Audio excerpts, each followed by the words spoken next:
सभी को अपने जीवन में कभी ना कभी निराशा मिलती है, असफलता मिलती है और अधिकतर लोग इसके पश्चात भाग्य का रोना लेकर बैठ जाते हैं। कुछ कहते हैं कि जिस स्थान पर मैं हूं उससे कई ऊंचे स्थान पर होने के योग्य था, परंतु नहीं जा पाया। किसी को पीड़ा है कि उसे जो मिलना चाहिए था वो उसे नहीं मिला, भाग्य ही बुरा था। भाग्य क्या होता है? भाग्य वन में खिला पुष्प देवताओं को चढ़ाया जाएगा, या किसी सुंदरी की वेणी में वो सजेगा, या फिर उसे कुचलकर उत्पाद बना दिया जाएगा। ये सब एक पुष्प के नियंत्रण में नहीं होता, परंतु जब तक उस पुष्प का अस्तित्व है, सुगंध बिखेरना उसके वश में अवश्य है। परंतु भाग्य हमारे वश में नहीं, और जो हमारे वश में नहीं उसके लिए दुखी होने से क्या होगा? कर्म पर वश है, वो कीजिए और धीरे धीरे भाग्य आपके वश में आ जाएगा, क्योंकि कर्म ही प्रधान है। कभी आप ब्रह्म मुहूर्त में जगे हैं? जगकर देखिए, संध्या होने के पश्चात जब रात्रि का अंधकार सारे संसार को धीरे धीरे अपने अंधकार में निगलने लगता है, तो यही अंधकार ब्रह्म मुहूर्त में भोर होने से ठीक पूर्व तनिक अधिक काला हो जाता है। कुछ समझे? हमारा जीवन भी कुछ ऐसा ही होता है। जब हमारे जीवन की समस्याएं अपने अंत पर होती है, तो यही समस्याएं एक भीषण रूप लेकर हमारे समक्ष प्रस्तुत हो जाती है, और ऐसे परिस्थिति में अधिकतर लोग हार मान जाते हैं, भय खा जाते हैं। परंतु यदि आप हार न माने, भय न खाएं, दृढ़ रहें, निरंतर आगे बढ़ते रहें, तो प्रकाश के रूप में हमारा स्वागत करने के लिए सूर्य उदय सदा हमारे समक्ष प्रस्तुत रहेगा। आपने बरगद के वृक्ष को देखा है? जितना विशाल उतना दृढ़। पतझड़ में वो सूख जाते हैं, परंतु दुर्बल नहीं होते, टूटकर गिरते नहीं। और उसके विपरीत दलदल में उपजे वृक्षों को देखिए, वो दिखने में तो बड़े होते हैं, पतझड़ आए या शीत सदा हरे भरे होते हैं, परंतु इतने दुर्बल होते हैं कि जलधारा के हल्के से वेग से वो गिर जाते हैं। परंतु ऐसा क्यों होता है? कारण है जड़ें। जिसकी जड़ें दृढ़ भूमि में है, वो हर चक्रवात, हर ऋतुओं को सह लेता है, और जिसकी जड़ें दलदल में है, वो स्वयं की जड़ों को दुर्बल बना लेता है। कुछ ऐसा ही मनुष्य भी होता है, जो अधर्म, कुकर्म और असत्य की धरा पर उपजा है। वो समय की एक मार भी नहीं सह पाता, और जो मनुष्य सत्य, धर्म की धरा पर उपजा है, वो हर समस्या से अविचलित हो जाता है। अब आप पर निर्भर करता है कि आप क्या बनना चाहते हैं।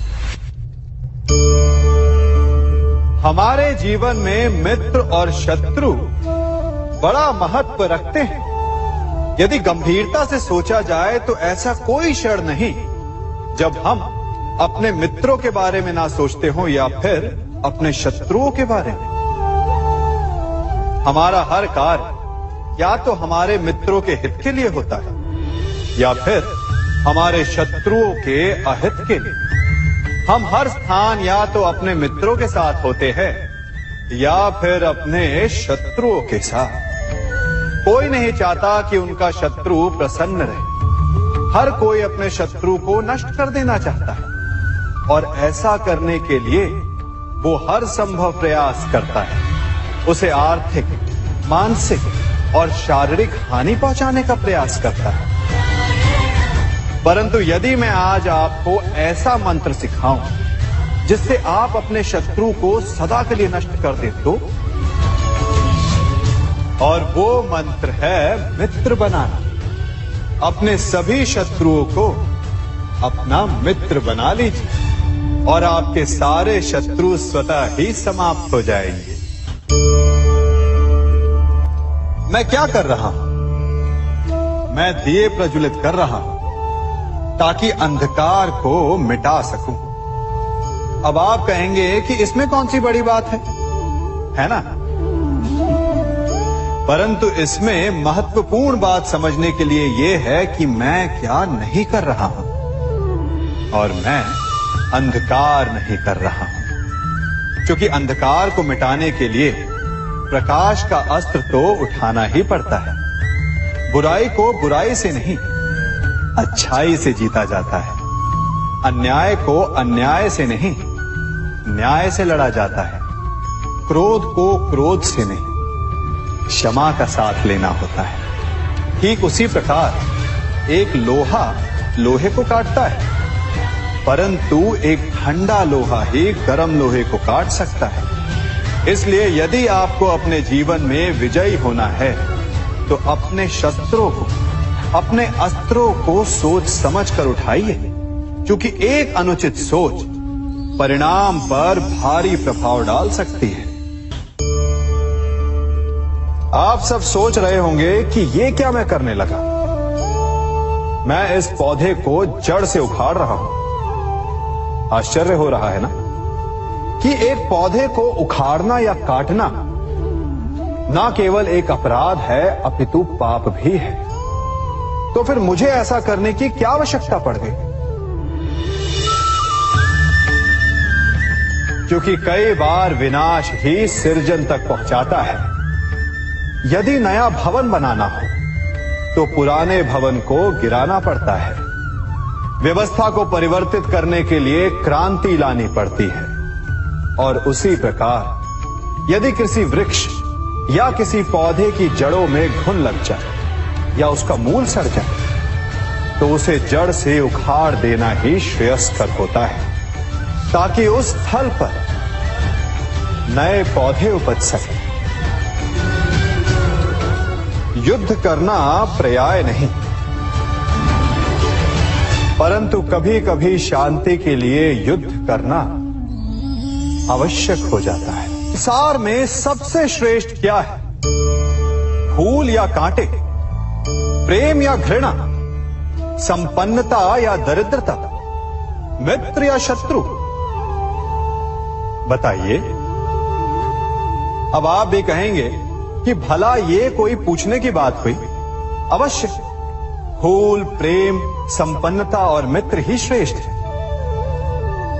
परंतु क्या आपने अपने जीवन में कभी सोचा है कि हर एक भाव, हर एक वस्तु, हर एक घटना का एक गुण धर्म होता है? त्वचा पर जलन करने वाले फूलों से अधिक श्रेष्ठ वो कांटे हैं जिनसे आप अपने घर की बाढ़ बनाते हैं ताकि वन्य पशु आपके भीतर ना आ सके। वो प्रेम श्रेष्ठ नहीं जो आपको अंधा, लोभी, पक्षपाती बनाता। वो घृणा श्रेष्ठ है जो आपको नया मार्ग दिखाते। वो संपन्नता श्रेष्ठ नहीं जो आपको कृपण बनाते, मद्दांध बनाते। वो दरिद्रता श्रेष्ठ है जो आपको जीवन में परिश्रम करने की शिक्षा दे। कुविचार देने वाले, बुरा मार्ग दिखाने वाले मित्रों से अधिक श्रेष्ठ वो शत्रु होते हैं जो हमें जीवन का लक्ष्य दे दे। इसलिए अपने जीवन में हर वस्तु, हर भाव, हर घटना के गुण धर्म को पहचानिए और उसके पश्चात अपना चयन कीजिए।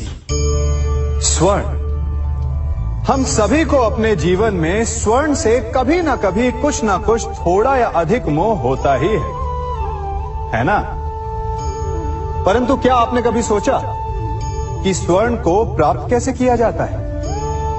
जब भूमिगत खदानों से स्वर्ण को निकाला जाता है तब वो एक पाषाण की भांति होता है।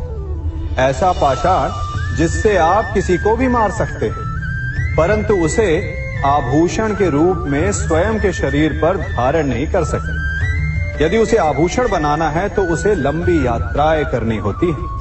उस पाषाण को पिघलना होता है। सुनार के हथौड़ी की अनेकों चोटें खानी पड़ती है।